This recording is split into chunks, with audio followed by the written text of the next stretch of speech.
மிக முக்கியமாக புகாரி முஸ்லிமில் வரக்கூடிய செய்தி, அனஸ் ரலியல்லாஹு தஆலா அன்ஹு அவருடைய ஹதீஸ், ஸலாசுன் மன் குன்ன ஃபீஹி வஜத ஹலாவத்தல் ஈமான்.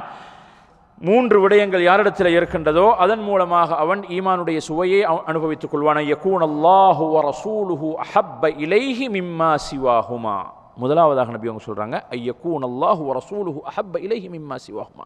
அல்லாஹும் ரசூலும் அவர்கள் இருவரை தவிர உள்ள மற்றும் உள்ள அனைத்து பொருட்கள் அனைத்து மக்களை விடவும் அவனுக்கு நேசத்துக்குரியவர்களாக மாற வேண்டும்.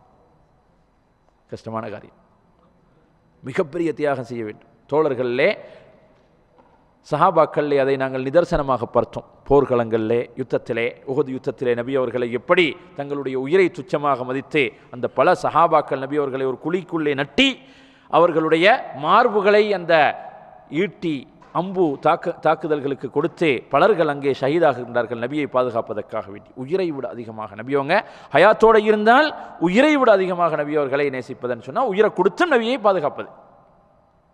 நபியவர்களுடைய மறைவுக்கு பின்னால் நபியவர்களுடைய மார்க்கத்தை பாதுகாப்பதற்கு உயிரை கொடுக்க வேண்டும் என்று ஒரு நிலை வந்தால், என்னுடைய உயிரா நபி அவர்களுடைய மார்க்கமா, சுன்னாவா உயிரா என்ற நிலை வந்தால் அதற்காக தன்னுடைய உயிரையே துச்சமாக மதித்து இஸ்லாத்துக்காக வேண்டி தியாகங்களை செய்வதே நபி அவர்களுடைய ஹதீஸை பாதுகாப்பதற்கு இன்றைக்கு நிறைய இமாம் புகாரி முஸ்லிம் போன்ற அந்த அறிஞர்கள் தங்களுடைய முழு வாழ்க்கையையும் எதற்காக நபியுடைய சுன்னாவை பாதுகாப்பதற்காக வேண்டி அர்ப்பணம் செய்தான். அவ்வளோ ஒரு பெரிய பொக்கிஷத்தை களஞ்சியத்தை எங்களுக்கு கொண்டு வந்து சேர்த்திருக்கின்றார்கள். ஆகவே அல்லாஹும் ரசூலும் தன்னுடைய உயிரை விட ஏனைய அனைத்தை விடவும் அதிகமாக இருக்க வேண்டும். உமர் ரலியல்லாஹு தஆலா அன்ஹு ஒரு தடவை சொன்ன செய்தி தெரிந்தானே, நபி அவங்க ஒரு தடவை சொல்லுவாங்க, யா ரசூலல்லாஹ் இன்னக்கல் யௌம அஹப்பு இலைய மின் குல்லி ஷைஇன் இல்லா மின் நஃப்ஸி.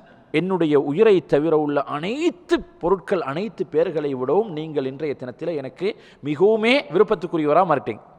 முன்னால் எப்படி இருந்தாங்க நபி அவங்க உமருக்கு, இப்பொழுது இப்படி மாறிட்டேங்க சொன்னாங்க. போதாது, அதுவும் போதாது. ஹத்தா அகூன அஹப்ப இலைக்க ஹத்தா மின் நஃப்ஸி.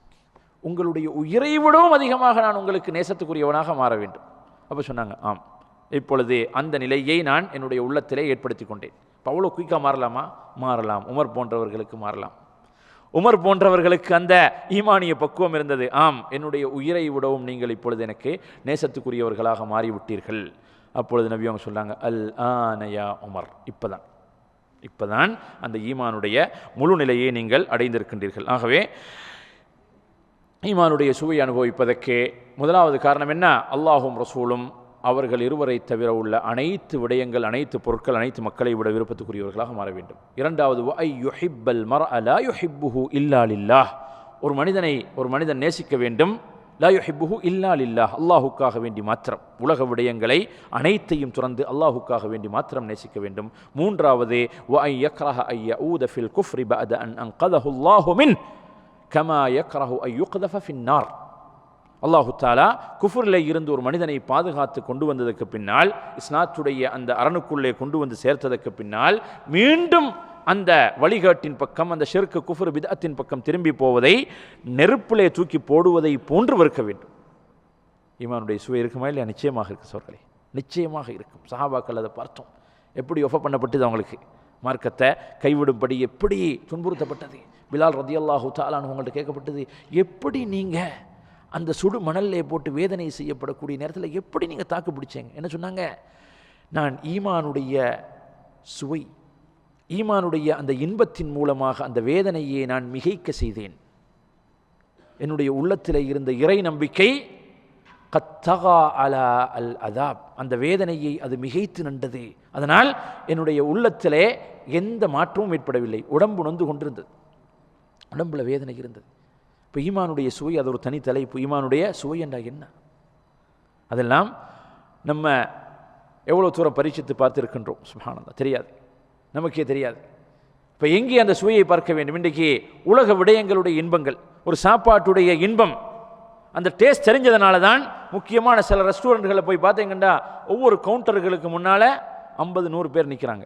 கால் கடுக்கும் வரைக்கும் 1 மணி நேரம் அல்பைக்கு போய் பாருங்க, இன்றைக்கு நைட்டுக்கு 1 மணி நேரம் 2 மணி நேரம் கூட எந்த கஷ்டமும் இல்லாமல் அந்த வேதனையோடு நிற்கிறாங்க. ஏன்? அந்த தற்காலிக அந்த உணவுடைய இன்பம் தெரியும், அந்த குறிப்பிட்ட பானத்துடைய இன்பம் தெரியும், திருமணத்துடைய இன்பம் தெரியும், சொத்துடைய இன்பம் தெரியும் என்றதுனால வியர்த்து காலையிலிருந்து மாலை வரை அந்த 2 மீட்டர் கடைக்குள்ளே குந்திட்டு இருக்கிறானா இல்லையா? சந்தையில் மாடு மாளிகையை வச்சுட்டு அரைஞ்சுவை உணவெல்லாம் மறந்துட்டு பஜாரில் இருக்கக்கூடிய டாய்லெட்டுக்கு போய் அங்கே வெளிவாசல் வேலைகளை கழிச்சிட்டு பார்சல் சோத்தை எடுத்து சாப்பிட்டு, ஏன் இதனுடைய டேஸ்ட் விளங்குது. டியூட்டியில் இருக்கிறோம், கஷ்டத்தோட சிரமத்தோட எவ்வளோ பிரச்சனைகளோட பணத்துடைய அந்த மந்த் எண்டில் கிடைக்கக்கூடிய சம்பளத்துடைய இன்பம் விளங்குது.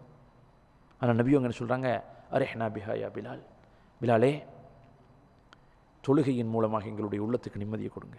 ஆகவே ஈமானுடைய சுவை என்று சொன்னால் அல்லாஹுடைய கட்டளைகளை எடுத்து நடப்பதிலே இன்பம், குர்ஆனை படிப்பதிலே இன்பம், திக்ரிலே இன்பம், அல்லாஹுடன் தனித்திருப்பதிலே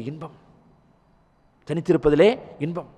இந்த சுவை ஒரு மனிதனுக்கு வந்துவிட்டது என்று சொன்னால், சில தாபியங்களுடைய வரலாறு, சயீத் இப்னுல் முஸையிப் நினைக்கிறேன், அவர்களை பற்றி சொல்லப்படுகின்றதே, அவர்கள் வீட்டுக்குள்ளே வந்தாங்கன்னு சொன்னால், அவங்க வீட்டுக்குள்ளே வர்ற நேரத்தில் பிள்ளைகள் மனை மக்கள்லாம் அடங்கிடுவாங்க. அந்த கண்ணியம், தந்தையுடைய வருகைக்காக வேண்டி ஒரு கண்ணியம் என்றதுனால அடங்கிடுவாங்க. அவங்க இரவு தொழுகைக்கு அல்லது வீட்டில் வந்து சுன்னத் தொழுகைக்கு தக்பீர் கட்டாங்கன்னு சொன்னால் வீட்டில் கலாட்டா, எல்லாம் சத்தம் போட ஆரம்பிச்சிடுவாங்க. ஏன்? தொழுகைக்குள்ளே சைது போயிட்டாருன்னு சொன்னால் இது எதுவும் அவர் கேட்காது. லா இலாஹ இல்லல்லாஹ். நேர் மாற்றம் எங்களோட நிலைமை. எங்கள் நிலைமை எப்படி இருக்குது? நேர் மாற்றம். சயீத் இப்னு முஸையிப் தொழுகைக்கு தக்பீர் கட்டாங்கன்னு சொன்னால், வாப்பா தக்பீர் கட்டினாருன்னா அவருக்கு வேறொன்று சிந்தனையும் இருக்காது. அதனால் விளையாட்டும் கூத்தாட்டமும், பிள்ளைகள் தானே சிறியவர்கள், அதெல்லாம் வீட்டில் இருக்குமாம். வீட்டுக்கு வந்தால் எல்லாம் ஸ்டாப் ஆகிடும். தொழுகைக்குள் நுழைஞ்சா நிலைமை மாற்றம். சுப்ஹானல்லாஹ். ஆகவே அதுதான் ஈமானுடைய சுவை. சரி, இன்னும் சிலதும் இருக்கின்றதுன்னு நாங்கள் சொன்னோம் தலைப்போட சேர்த்து. அதில் பல ஹதீஸ்கள் வந்திருக்கின்றது. மிக சஹீஹான ஹதீஸை மாத்திரம் தான் நாங்கள் கேட்டிருந்தோம். சஹீஹ் முஸ்லிம்லேயே வரக்கூடிய ஒரு செய்தி, அப்பாஸ் ரலியல்லாஹு தஆலா அன்ஹு அறிவிக்கிறாங்க, ذاق طعم الإيمان, ஈமானுடைய சுவையை அனுபவித்து விட்டான். யார் தெரியுமா?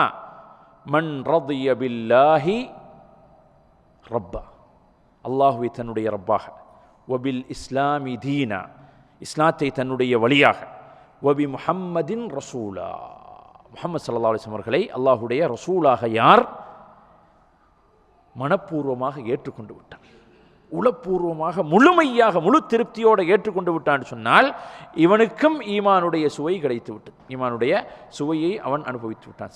கத்தாமல் ஈமான், ஈமானுக்கான ஒரு டேஸ்ட் இருக்குது, அந்த டேஸ்ட்டை அவன் அனுபவித்து விட்டான்.